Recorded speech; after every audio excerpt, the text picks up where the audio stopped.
Today we're looking at the problem maximum total damage with spellcasting. This was a pretty interesting dynamic programming problem that was featured in Weekly Contest 402. So the problem reads is that a magician has various spells. We're given an array power where each element represents the damage of a spell, and multiple spells can have the same damage value. And it's a known fact that if a magician decides to cast a spell with a damage of power I, they cannot cast any spell in the range of -2 to +2 of that power. So let's say that we cast a spell of 5. This essentially excludes us from casting spells of power 6 and 7 or 4 and 3. Right, so just want to make that clear. If we choose 5, that precludes us from casting any spells of this power. We only can cast a spell one time. So we want to return the maximum possible total damage that a magician can cast.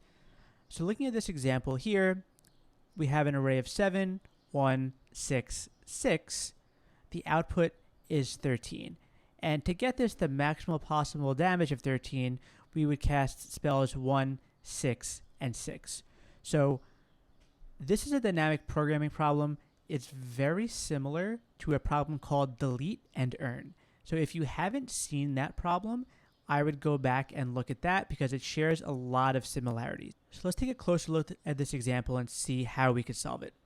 So the first thing we should think about is how can we identify that this is a dynamic programming problem? And the way I like to think about it is that here we're making a choice, right? And choice does not always mean that it's dynamic programming, but it can be a good indicator. And I think the indicator in this choice is that if we make a choice, then in the future, we might not be able to make another choice depending on what we do here. So if, for example, we choose to cast a spell with a power 6, this means that we can't cast this spell of power 7, because if we cast 6, that means 7 and 8 we can't cast, and then 4 and 5 we can't cast. So in a case like this where making a choice might affect future choices, we kind of have to use dynamic programming. And maybe there's a greedy approach to doing this, but we don't really know. We have to try out all the choices and figure out what works the best. So that's one insight. So that's kind of how you can tell it's dynamic programming. Another pretty important insight in this problem is that if we're going to choose a spell, we should choose all the spells of that value, right? Because the description told us that if we choose, say, 6, we can't cast 7 and 8 or 4 and 5, but we can cast other spells with 6, right? So really what we want to do is if we're going to choose a value, we want to cast all the spells of that value. So what we can kind of do is think about this more as less as individual elements, but more as unique elements. So our unique elements might be 1, 6, and 7, but the total value of them in the array might be 1. Here it's 12 because we have 2, and then here we have 7 because there's 1. So we also we don't want to go through each element. We want to consider the unique elements because essentially what we're doing is choosing one of these elements and casting all of the spells at once. We don't want to consider individual spells. We want to consider if we're casting it, we know that it's optimal in that case to cast all of them and not just some of them. The question is now, which ones are the optimal ones to cast? So let's look a little closer at this example. So here, this is kind of hard to work with, right? We could say we're at 6. How do we know which spells to cast and not to cast? We'd have to go through the rest of the array, see what spells fall in that range. Since we know that we're dealing with kind of a range here, we could sort this and just make it a bit easier. So this becomes 1, 6, 6, and 7. And what this allows us to do is just consider elements that are greater than us, 2 greater. Because we know that we can't cast spells in the range -2 of us and +2 of us. We can only cast spells that are outside of that range. So in this example, say we're looking at 1, we know that there's nothing lower than 1. So all we have to do is consider elements to the right. Likewise, if we're at 6, we can consider at this point when we've gotten here, we've already made choices about elements smaller than us. So we just have to go to the right and consider these cases. So sorting makes logic a bit easier to deal with since we don't have to worry about elements smaller. We can kind of just assume that they've been sorted out by our DP algorithm, and then we can worry about elements going forward.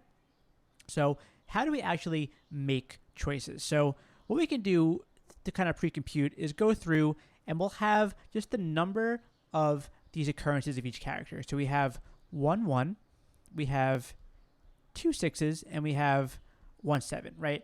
And what this is going to allow us to do is pretty easily compute the total power of spells that can be cast for each value. So let's start at our first element here. So what can we do here?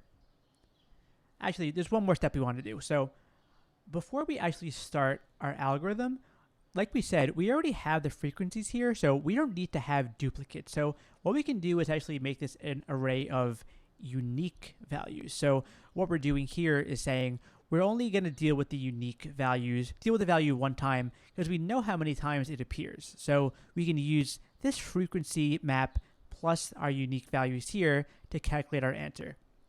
So what's this actually look like? So say we start at 1. Now we have a choice to make. We could either take or not take. And this is a pretty common choice that we make in dynamic programming problems. We can either choose to take this element or we can choose not to take it. So if we choose to take it, what it essentially means is that we can add 1, this element, times the number of times it appears, so 1 times 1, and then plus whatever recursive call that we do. If we don't take it, and I'll mark this as take, if we don't take it, then essentially what that means is there's no constraints about what we can take after this, right? Since we didn't take it, we can just move on to the next element. So we can just go here, right, to the 6 and not consider this one. So then this just becomes whatever our recursive function is. So essentially, this is kind of our dynamic programming choice here.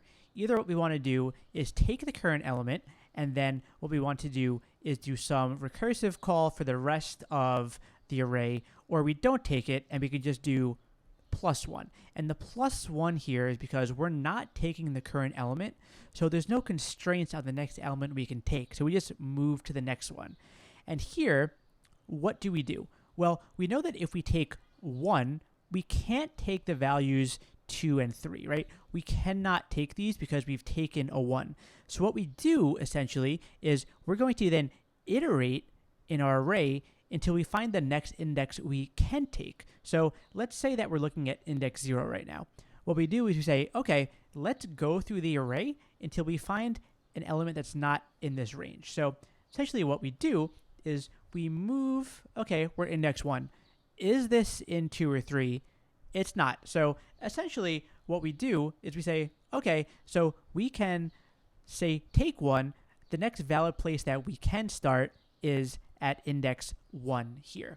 So that's kind of what we're going to do at each step. We're going to make this choice. We're going to say either we take it and then we find the next valid index that we can actually take given that we've taken this element, or we don't take it.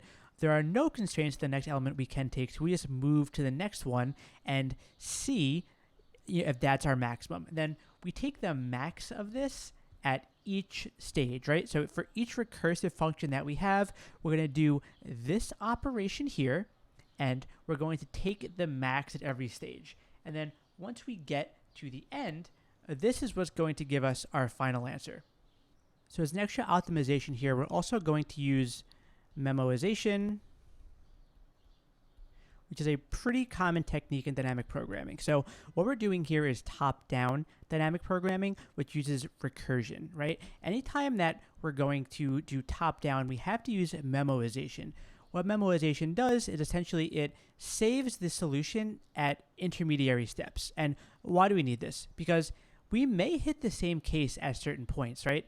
You'll see that both this case and this case, even though it's coincidental in this case, they both go to index 1, right? So it's possible that we may be computing the same thing over and over again. So in these cases, what we want to do is just store it in a table so that we can look at it later. So this is going to speed up our time complexity to O of n squared, right? Because we're going through potentially each array in a nested way. So let's hop over to the code and see exactly how we can implement this. So the first thing we want to do is we want to have a hash map that maps each frequency and the total power that it can give us, right? Because remember that if we're going to take a spell of a certain power, we want to take all the ones with that power. So what we're going to do is just iterate through our array, and for each p, we're going to add that p value into our total power. So essentially what this hash map does is say we have two 6s in our array. This is going to say, okay, so 6 is actually 12, right? So we're going to be able to easily calculate the sum very quickly without having to go through each element. Then what we're going to do is make our unique array. So what we're going to do is we're going to convert our initial array into a set and then back into a list. And what this is going to do is first make all of the elements unique, but then convert it back to a list so that we can actually iterate through it and use it. Then we're just going to sort it. And remember, we sort so that it's simpler for us to reason about. We don't have to go backwards and forwards to consider invalid values. We just look forward. So then we set up our recursive function. So what we're going to do is have a couple base cases. So first, if we ever have an index that's greater than the length of the array, what this means is that we've already gone through the entire array. There's nothing else to do, so we just return 0 in this case. And then this is our memoization case. If we ever see an index that we've already computed a value for, there's no reason to do it again. So we're just going to return that value and save ourselves the computation. So here's a step where we're considering taking the current element. So what we're doing is saying we're going to take the current element, so let's find the next valid index given the fact that we take this current element. So what we do is we're going to say our next valid index could be our current index plus 1. So start looking from there. So while that index is less than the length of our array and that index is less than or equal to our current element plus 2, right? So say if we had, for example, a 5, we're going to check that while that element is 6 or 7, right, we're going to keep going. So once the next valid index gets out of this range, say 8, we're going to stop, and we know this is the next valid spot that we can look at. So that's what this loop here is doing. So then at the end, this is where we actually decide between our two cases, our take and not take case. So here what we're saying is we're going to take the current element. So what we're saying is we're going to take all of them. We're going to take whatever value we're looking at, and we're going to take the sum of all the occurrences that happened in our power array. Then what we're going to do is we're going to recurse, but we're going to go to the next valid index that we found previously. Otherwise, this is the case where we don't take the current element. There's no constraint on what elements we can take after this, so we just go to the next one. Then at the end, what we do is in our memoization table, we're just going to save the answer that we found, the maximum answer at this recursive call, into our memo for this index. And we're going to use this up here, right? If we ever run into this index again, we just return the value that we computed. Then at the end, we just return our answer. So what we finally do is we just take that recursive function we defined and we call it starting at index 0. So let's submit this and make sure that it works. And it does work. So this is a pretty tricky contest problem. It's pretty straightforward DP, but there were some optimizations that you really had to think about in order to make this not exceed time limit or memory limit. So hopefully this made sense and was helpful, and thank you for watching.